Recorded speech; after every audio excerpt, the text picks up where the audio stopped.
बिस्मिल्लाहिर्रहमानिर्रहीम। अस्सलाम वालेकुम मेरी यूट्यूब फैमिली, कैसे हैं आप? ठीक है और वेलकम आपको इटली व्लॉग में। आज का व्लॉग बना रही हूँ 10 मुहर्रम का।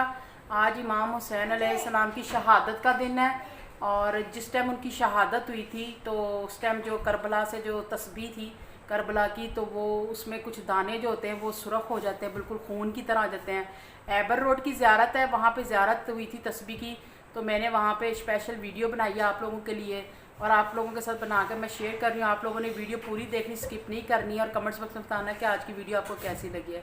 जो मेरे चैनल पे नए हैं सब्सक्राइब, लाइक और शेयर ज़रूर कीजिएगा। ओके, अल्लाह हाफिज़, मिलते हैं इंशाल्लाह फिर आपसे नेक्स्ट वीडियो में। चौथे इमाम की नजर पड़ी, अस्सलामु अलैका